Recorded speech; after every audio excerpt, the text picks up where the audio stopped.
वाग्छन् उक्क वाग्छन् त्यो भेटाएबाट यस रुख भनेर फाल्नु नफाल्नु तिनले अमूल्य देवता हुन् तिनलाई पुजाएर राख्नु दुधा राख्नु यसो गर्नु भनेर धेरै कुरा हराउनु थियो त्यहाँबाट आखिरमा जाए नि यो यहाँ आएपछि गाई धेरै भए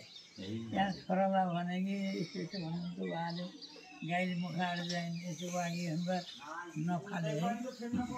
अनि यही दिन त एउटा पोर्लो गाईले पहिल्यै सुरुमा त एउटा पोर्लो गाईले यसरी मसार्दाखेरि उको वागेछ वागेछ र गाजसित भुइँ मुखा चालेछ त्यहाँ टान्ने चाहिँ खाना लाग्यो अरे खाइहाल्ने फेरि गाईले अनि चाहिँ तान लाग्यो त्यहाँ गाईलाई गएर मसारेछ कि बिरामी भएछ भने चाहिँ यहाँ धाइते छोराले त्यहाँ चाहिँ बिरामी भएछ भनेर मसारो के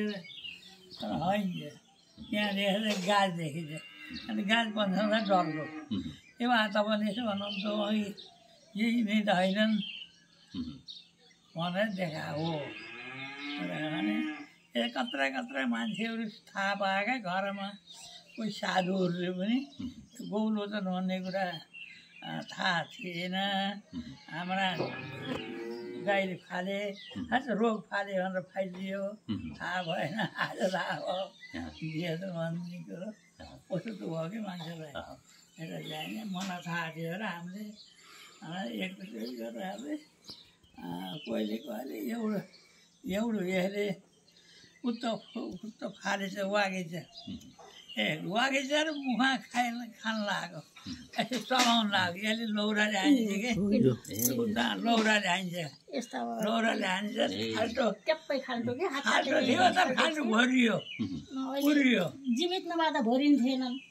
भरिन्न थियो त्यहाँ जाने भरियो त्यहाँ जाने राखियो यसै गरी है 5 वटा छन् ज्ञानेन्द्र बहिनी पनि आइन् काठमाडौँबाट आयो कति मान्छे कति प्राय मान्छेहरूले यो अलि नयाँ चिज छ कि